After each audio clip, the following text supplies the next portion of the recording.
I am Pastor John McClain here with the superintendent of Tucson International Academy, a former Tucson Unified School District educator, the author of the book Making College Come True, 10 Keys to Success, and the newest talk radio show host in the city of Tucson. Do you ever get tired of hearing that? Not really. Okay, I like good. it. Well, Yes, good. Go ahead. Continue. And her name is Dr. Jennifer Herrera, also known as Dr. J. Yay. Yeah, Dr. Woo-hoo. J in the house. Absolutely. Glad to be here. Ready to get this party started? We're ready. Yeah, I think so. And today, another awesome show. I want to thank again, as I said in the last show, in the Common Good radio show, one of the biggest powerhouses we've had on the show. Like, you're really good at getting powerhouses on this show, but I tried to top you this time. So It looks like you're achieving that. I'm trying. So we have City Councilman Oyegbola from the city of South Tucson, the acting mayor of the city of South Tucson, here in studio with us. We'll be talking to him for the first part of the show. And for the second part of the show, we'll be speaking to Mr. BB. He is a professional at helping people get into college. So I think he's at the right place. He's at the right place. Yeah. We're going to hear it. Yeah, absolutely. And let's go ahead and get this little party started. Sounds great. And let's get it started by thanking our first guest, Councilman Oyegbola. Thank you for being here with us. Thank you. I'm glad to be here. Yeah. So I guess, the question that, we tattled on a little bit last show, but I want to get down to the root of it. A lot of people, I want to think even a lot of Tucson residents don't even know what the city of South Tucson is. They don't even know what a city of South Tucson exists. They just think when people say South Tucson, they're talking about the southern part of Tucson. But explain to me like I'm a 10-year-old that's never heard of city of South Tucson. What is the city of South Tucson? Excellent. I usually explain to a lot of people, especially for the natives here from Tucson, that if you remember, the city of South Tucson started similar to how Oro Valley started or Marana started. The city of South Tucson was unincorporated Pima County. Okay. So all of those cities, Sahuarita, they all started unincorporated. Go ahead and started their own city. So the city of South Tucson did the exact same thing. But for most people, you're absolutely right. A lot of people know southern boundaries of Tucson. Once you pass 22nd Street, it's all South Tucson to a lot of people. But the city of South Tucson starts at 25th and a half, and it goes all the way to the bridge, the southern boundary right there. And that's where you're going into Councilmember Fambris area from the city of Tucson. You're going down a mile, you're in the fairgrounds neighborhood of South Tucson. Okay. So that area, a lot of people understand where you are. They know the southern boundary, but they don't understand the boundaries between the city of South Tucson and the southern border of Tucson. And what would you say differentiates the city of South Tucson from South Tucson? I know that's kind of almost a curveball question. Absolutely. But yeah. Absolutely. Yeah. But it's a great question because the residents of the city of South Tucson are so prideful of their own individual city. And a lot of times when you go door to door and you talk to residents in the city of South Tucson, even though that it's this area of greater Tucson, you have a lot of minority populations. But in the city of South Tucson, if you are a minority, you're the majority. So it's your city. It's what you do to make anything happen. So they are so proudful. Barrio Libre, when they see that, they're so proudful of that. And it's like, okay, this is ours. We want to make it. We want to do what we need to do to protect it. Those are what I get when I speak to the residents of the history of the city of South Tucson. That makes sense. That's great. And so having a lot of pride and all of that, there's certain projects or things that you guys kind of are proud of that you could just mention? Yes. Our biggest is working together with the residents for our community events, but just bringing in For example, I guess I can say there, the Tucson tamale. Yeah, that's coming to the city of South Tucson. And Mm. one big reason is the culture of the city, blending with all the other authentic Mexican restaurants that are there. The residents and their families who've been there, the stories of what's been there and how they continue to thrive from what's happened in the past of this small city. How do we keep it going? yeah. But just that coming in with our economic development, we're on the backside of where JTED has just completed their building. So that's key. And I know we have the next gentleman is here, so I know you'll work with a lot of students from there. But we're surrounded by so much opportunity. It's a lot to speak of regarding there is a federal grant for the trolley to come through the city of South Tucson. Nice. That's one thing that That'd we're be looking cool. at. Going to the airport. So That'll be good too. yeah, there's a lot of rumbling about that. So one thing with that is people are expecting change, but they also want to know how we're going to keep the culture the same. So those two are very important. And Yeah. we hope to continue to do our best to work with our regional partners to keep everybody happy. Yeah, I think events are a great way to do that. You know, like the Tamale Festival, that's going to be huge. And I'm trying to think. I've lived in Tucson 35 years, I think. Okay. And it is distinct. Like occasionally we'll say, let's go to South Tucson. They're having a feria or, you know, something like that. And we'll go over. And then I did tell you we had a guest speaker from South Tucson one time, and he still stands out prominent in our memory because he was so happy about what he was doing and the people he was serving. Absolutely. So, I mean, that's my understanding of that city. Yes. And it's so unique in that it's, you know, what is it, 1 square mile or something like that? Absolutely. 1.2 square miles. That's wild. Absolutely. I could tell he That's has like a awesome. canned response because like on last show I said that exact same Did thing. you? Like, what He is did. it? 1 square mile? But he's Yes. like, yes, 1.2. 1.2 square mile. We Yes. need every inch of the Yeah, city. that's right. And it's definitely, like you said, it's a special place. Just, I Special. mean, it's something that I hadn't considered, that it's one of the only places in this state, even though we do have a high Latinx population, that if you're Caucasian, you're the minority Absolutely. in the city of South Tucson. So, I mean, particularly being a minority, if you move to that place, like you have probably as much say so as you're gonna have in a place. Absolutely. So that's a very interesting point. Thank you for mentioning that. We're Definitely. gonna It's empowering. go ahead and go to a break. We'll be back with Councilman Oyegbola following the break. That's right. He's the acting mayor of the city of South Tucson, and he's the man. So you guys sit right there. This is Making College Come True, brought to you by Tucson International Academy. Dr. Jennifer Herrera, pretty much the creator of everything awesome in the world. Oh, yes, And that's she me. just was so cool. The kids were like, just call her Dr. J. Dr. J. Yeah, so we got Dr. J in the house. Not the basketball player, but she can play basketball if you Yes, want her I to. can. I Yeah, can she'll jump. get out there. I can. And if you need her to coach something, she'll jump in. She'll coach it. Like, I will real attempt. many skills. Yeah, like you coach volleyball. I remember Yes, for a while. yes, and basketball. Yeah, see, so she'll jump in. If you need her to be the acting mayor of the city of South Tucson, You know, she'll jump give in. me a call. Call me. I definitely will. I definitely will. So speaking of the acting mayor of the city of South Tucson, we have Councilman Oyegbola here in studio with us, and I don't know if I mentioned it to you guys out there, but he's pretty awesome. This guy, he brings awesome energy, and I can tell he earned his spot by being accessible, connecting with the community, and just being a person who cares. I can just kind of tell in talking to you that you care.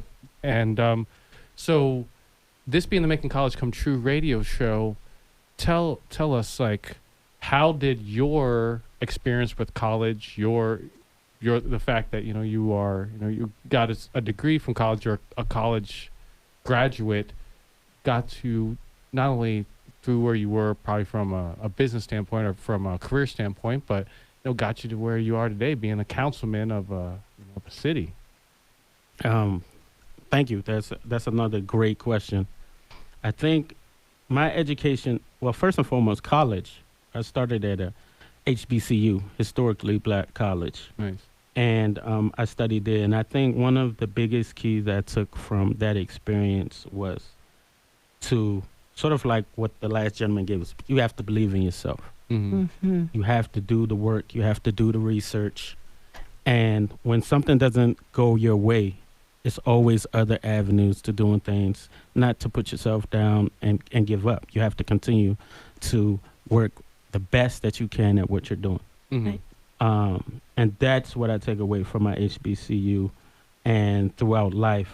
You know, you're going to have setbacks. You're going to have all kinds of things that get in your way. And that's with your school, and that comes with your faith as well. Yes. You have to continue to believe that things are going to get better. That's what I believe for the city as well, the potential of the city of South Tucson. But for myself, I'm a business major. Business, that's another key thing as a business major, knowing that you're gonna do your research, you're gonna look at the data, you're gonna do your best, and you're gonna make the best decision that you can with the research, with your project management, with everything that you brought to the table. For the city of South Tucson, speaking of, you want to go into that now? Yeah. For the city of South Tucson, for the residents, that's key for me because I look for a lot of resources regionally. Faith-based, they have a lot of resources that I can use for the kids there in high school, even elementary school, to let them know that you have to prepare yourself. You're talking about Ochoa and Mission View, the students there. We're working with the businesses. It's a young lady, Mirena Mobile Boutique. We do constant book drives, backpack giveaway. Let them know these are some of the career paths that you can go into. And when I say regionally, like JTED is just across the tracks right there. We send a lot of residents there because if college is not your thing, we know this CTE is your thing. But college being that, we work a lot with Pima Community College. They're amazing. Yes. Amazing. I work with the chancellor all the time, talking about their workforce.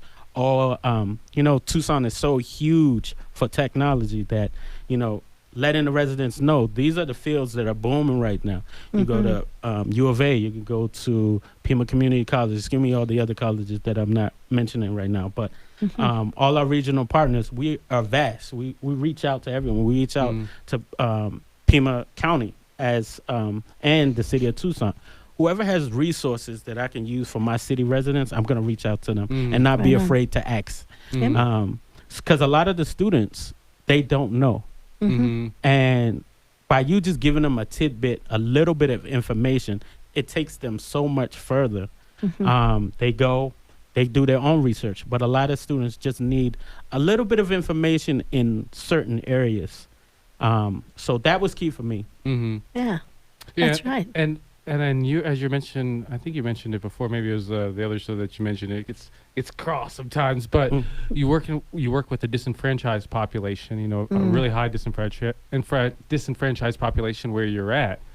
Like, what advice would you give to one of the people in this area considering going to college? I think my biggest advice would be, what do you feel you're good at? Do you have a mentor? Mentor first and foremost. Because a lot of things you're going to avoid, but the big thing is that you're going to be able to go into areas that someone who has the experience will be able to help you. So like we touched on earlier, like the CTE path.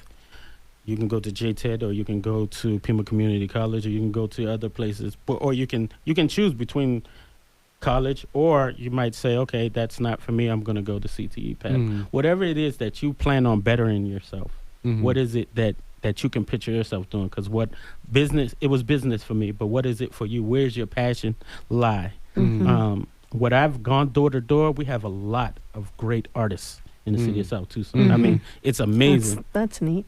It's amazing. We work with Pima County. We have a lot of programs that they can go into that way.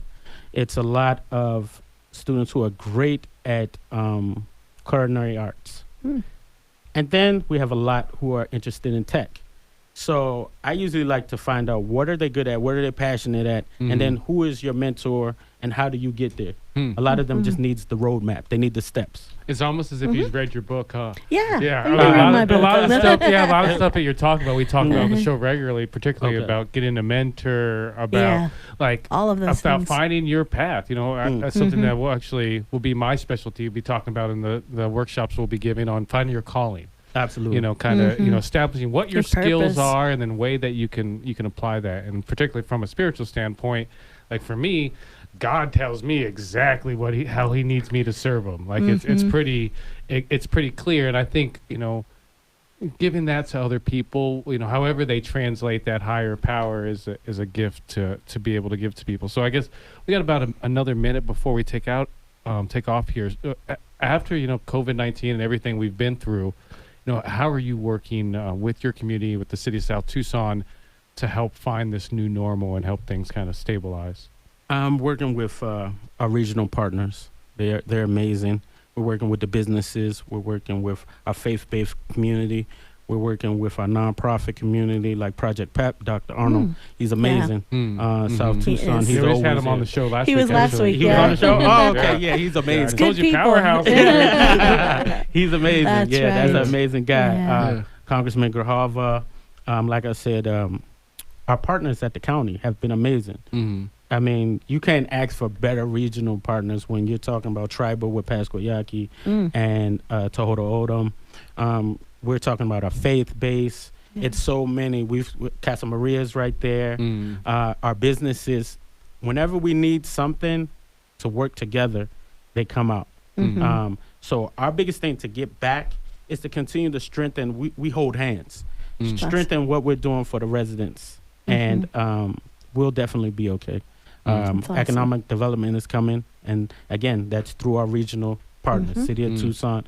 I definitely would like to shout out. I'm sorry. I know, but go just for it. Regina Romero. Oh, The yeah. City of Tucson has helped us in so many different ways that I'm not putting on the air, but they help the City of South Tucson tremendously. Their council members, our counterparts over there, whenever we need a hand or it's something coming from the state, we all work together. And we have another amazing guest with us. I want to think a powerhouse in his own right. Right. We have Brian Beebe with Your Guidance Office, right? That's correct. Yeah, yes. Your Guidance Office. And what Brian Beebe does is a lot like what this show is about. He makes college come true. That's right. Through coaching. He decided not to go through the route of creating a whole entire school. He said he's going to work with your child one-on-one. That's right. He thought that would be simpler, I think. So thank you for being here with us. I am Brian. the superintendent of my own. Yeah, my own business. Yes, Me, there you yes. go. I'm the superintendent of my own life. That's about Exactly. all I got. Yeah. So explain to us, what is your guidance office, and what exactly you guys do? So we prefer to start working with kids as they transition into high school. Okay. That's where a lot of mistakes are made that are hard to make up for later. What classes should I be taking? What type of activities? What do I want to be when I grow up? Let's start talking about it now. Let's do some assessments. Let's do some shadowing. Let's really start discovering. And really, like for freshmen, the biggest thing they can learn is that what they do now will affect them 5 years from now. And that's hard for a young man, probably more even than a young woman, to really grasp that. And as soon as they can get their hands on that concept, they just take off. They get focused. And I provide a lot of tools, a lot of software and guidance along the way. And it's all unique to each kid, even within a family. Yep. They're all different. I've had a lot of twins and triplets. It's amazing how different they are. Each one has their own thing, don't they? Yeah. And that's because in the end of the day, they are individuals. Yeah. And they each have their own calling, their own purpose, their own passions. Well, and some of the gaps that I fill in is, even if you're a parent and you've sent one kid off to school, to college, one, you don't know if you did it right. Right. There's That's no way to right. know, but it doesn't make you an expert. Right. And every kid is different. When you're talking about, as you know, school guidance counseling, they're busy. Yeah. They have a huge job. There's a million things they have to do, a lot of it administratively. And so they can be helpful. they can have an impact, but not quite as deep as that one-on-one coaching that Absolutely. I'm blessed to be able to be a part of. Yeah, that is right on. And I know during the break, Dr. J was talking about how, regularly, I'm guessing you have someone who's in their senior year of high school and they come to you and they're like, I want to get into college. And you're like, okay, wait, you may be a little bit behind the ball, but how do you deal with someone in that situation? Well, the thing that I tell all of them is, until you go on to be this famous scientist and invent a time machine, we're not going to worry about that. Yeah. We're going to look at where you've come from, what you've built to this point, and we're going to put a plan together. So, I jokingly said that, I could have 3 years ago. But no, there's things that I can still do. I don't turn them away. It's just a matter of, we're going to have to do a lot in a short period of time. Yep. And kids, your craziest semester of school, probably even including college, is that first semester of your senior year. So let's get as much done before then, and then you can sit back and watch your friends stress out. Right. Because there's a natural amount of anxiety that comes through the process, and you can turn that anxiety into focus and success, or you can turn it into stress and depression. And so if you know what you're doing and you have it timed out right and you have a plan, and in this case a coach, which basically is a mentor, just with a very focused purpose, then you're going to be able to really use that anxiety positively. And parents, I also work with parents. It's interesting, statistically, kids are more concerned about the cost of college than parents. I believe it. Because the parents are like, I've got a 401k, maybe we can get something for selling your younger brother. Whatever we're going to do, we're going to get you into college. We will make it happen. And kids don't want to have that negative impact on their parents. Right. And so I work with the parents on the financial side. Your FAFSA, your CSS, how are things positioned? What's their plan? Because we don't want to sell out on our future retiring to try and help our children's future. Right. You don't have to sacrifice one for the other. And if you follow this process right, then you're going to have a positive outcome. And so it's just knowing how to get through the process. Well, what is your process? Can you lightly tell us, like, what might it look like? I understand it'll look different for each child, but say you get someone in their 9th grade year, where would you even begin? We're going to start with that career exploration. We're going to find out what path to take. It's interesting you're talking about, the path and the roadway. My slogan is, we're the GPS to college. I like that. You know what? You tell us where you want to go. We're going to route you there. We'll get you. Yeah. Tell you how to do it. You change your mind, rerouting. Recalculating. Yeah. Exactly. So it's a matter of going through those steps of career exploration. Picking the right schools to apply to is massive. Right. Part of what I do is I research which schools are likely to offer large amounts of money for you to be able to go there. And I approach this with a business mindset. They are not a shining tower on the hill that you're begging worthiness to get into. Right. They operate like a business.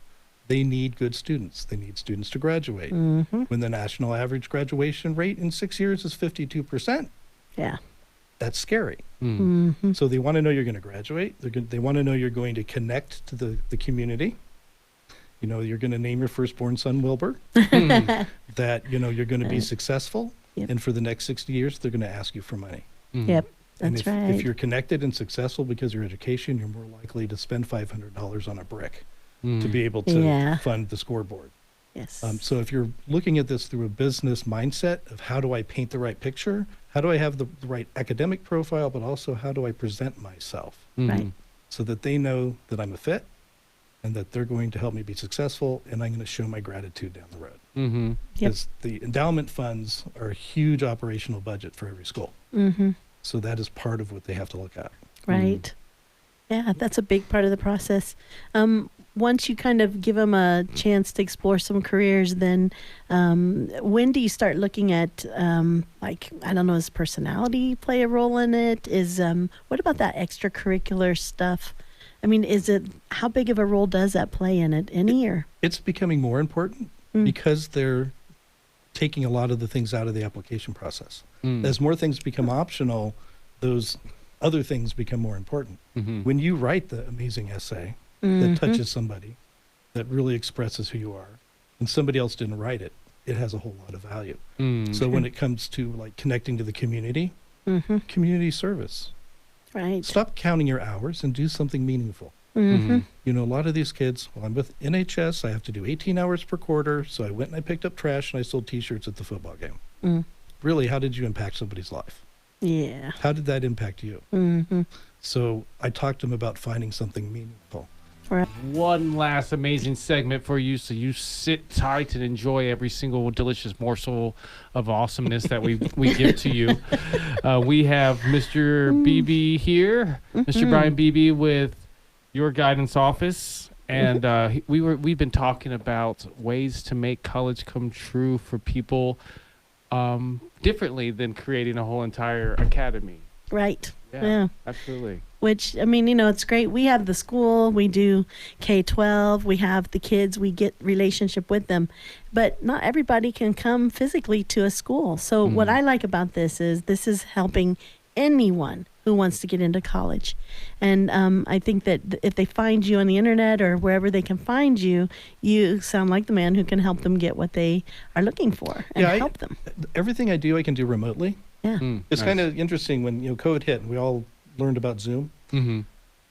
I've been doing that for 12 years. Yeah. Nothing new there. I mean, I work with kids all over the country, and That's fun. You're like, you just say to the rest of the world, welcome. yes, Yeah, I've been that's waiting right. for you. I've been wearing shorts at work for years. How nice. How nice. I'm just beginning to enjoy. Yeah, it is really nice the amount of reach that I can have and the diversity of kids that I've worked I with, bet. and it's well, as you know, it's that the reward of seeing these kids grow up and become successful on their own. Mm-hmm. It's a beautiful thing. I've raised 400 or so children. Yeah, Nice. You know, the Yeah. exactly. and many of them, you know, I joked about getting a tattoo of Wilbur, but so many of my kids go out of state because it's really, the U of A is a great school. I'm a Yep. Wildcat. Yeah. I go to the games, Yeah. but it's not the place for everybody. It's not the Right. place that, you know, maybe is the best for you. If you want to train dolphins to speak Yiddish, you might want to go to some place that has dolphins. San Diego. For school, you know? And a lot of Yeah. parents think that's out of reach financially. Right. And you have no idea what the cost of college is until you get your financial aid packet. That's right. And I've had like Boston University is an example. It's a top 10 med school. They've got fast track programs, you know, very competitive. Only 16% of their incoming freshmen get merit-based free money. Wow. I've had 2 students from Tucson that could go there cheaper than they could go to NAU on a lumberjack scholarship. Wow. It's $65,000 a year Jeez. at Boston U. It cost them $6,500. Wow. And it's because they did everything right and they met the criteria that school was looking for that program. What piece of the pie did they fill?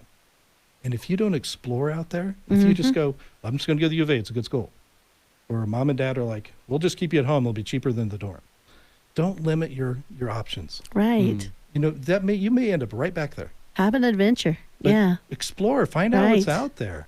You know, the world's a big place, and there's some place out there that maybe is the perfect fit. So And it is possible. So we help them go find it. That's awesome. Yeah. Yeah, I know we talk about, and we were talking about with the acting mayor just that last segment, a couple seconds ago, about how, particularly among the disenfranchised populations, or just, I mean, you know, the non-white population, even I guess even in the white populations, where it's common in certain households where they want the child to stay home. You know, they don't want them to go to school out of state, and they don't want them even, in some cases, even to go to college because they're an integral part of the household and taking care of the farm or taking care of grandma or whatever the case may be. Yeah. How do you work with those type of people and help them kind of get through that upper limit or that barrier that has them kind of stuck in that place? Yeah, there's economics and culture. I mean, those are the 2 things that are really impactful on those kinds of decisions.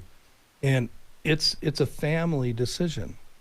And if you can sit with the parents and the kid and come up with a plan that works for everybody, there always is one. Right. And there's all kinds of options for education. You know, it's the misconceptions, I think, that probably are one of the biggest barriers with those in a more struggling economically. It's I'll start at PME, it's cheaper. No, not always. Not always. That's right. No, and you know it may not. Where are you going to go after that? Are your credits going to transfer? We need to have a lot more information. So it's really information. It's about having the right information. Mm. And where do most parents get their information from?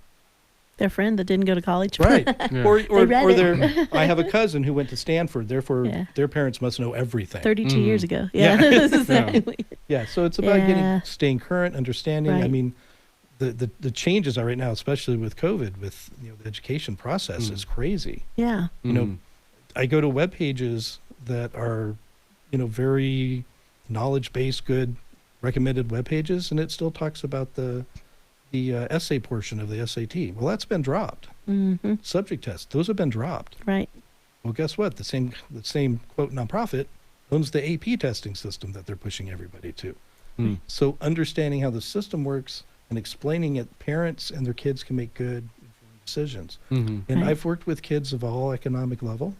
I mean, this is my business, and like I say, I like to eat indoors. So I do have a fee for. So no pulling Yes. pizza out of garbage cans for you, huh? I No. would Yeah. preferably not. Yeah. But I do want to mention is I have had businesses, and I grabbed the councilman's card.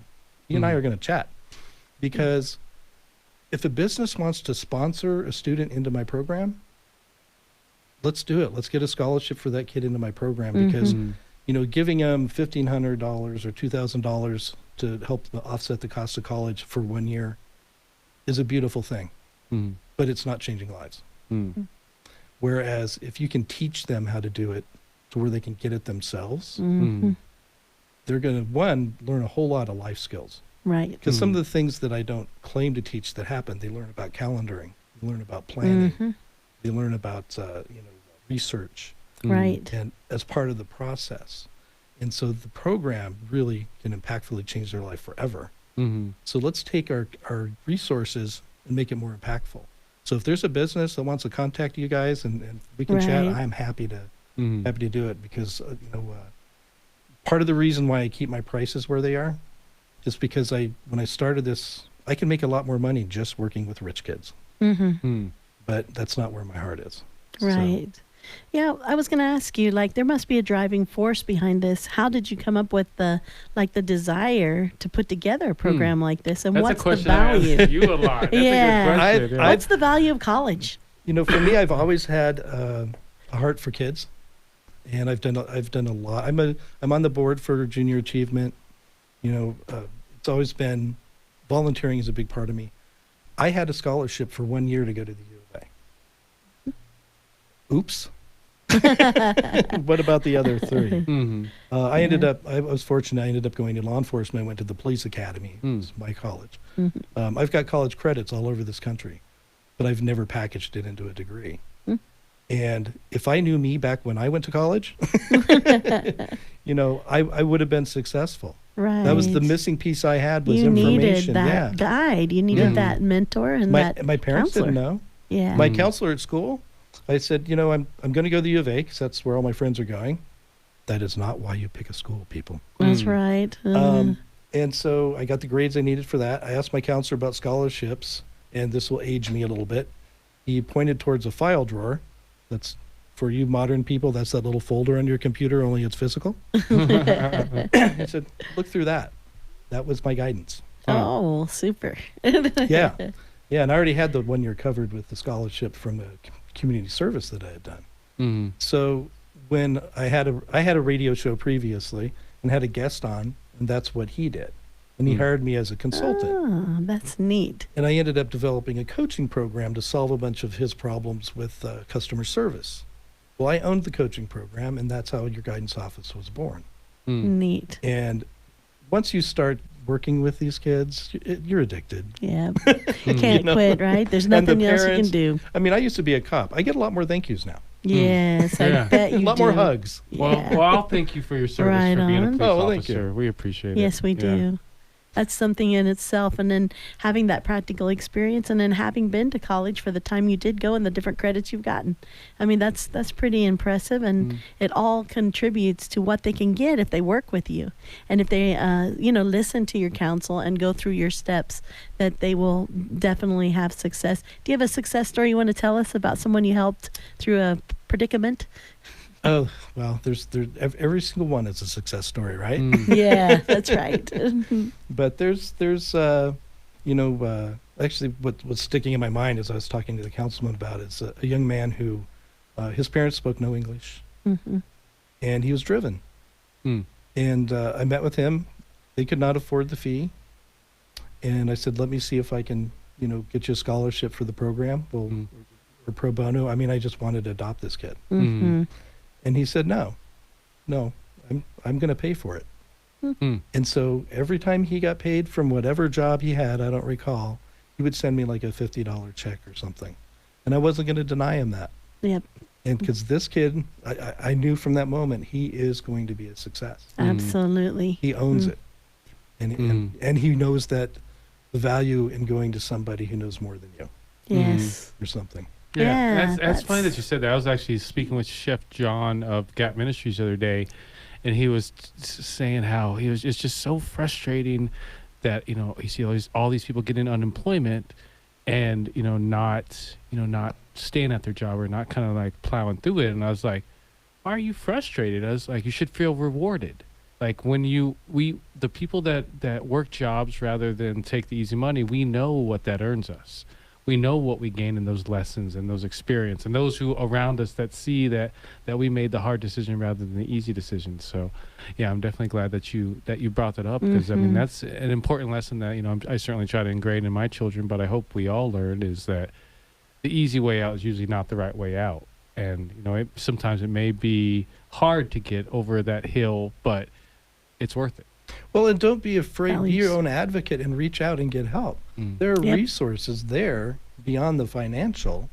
Like, I don't file my own taxes because I'd mess it up. Yep. I know someone who, they probably don't know all 700,000 pages of the tax code, but they know more of them than I do. And so I'm a resource, and, reach out. I do, That's right. I do this Where every day. can they contact you at? Yourguidanceoffice.com is a webpage. Nice, easy enough. Awesome. My cell phone number, direct, 520-261-4142.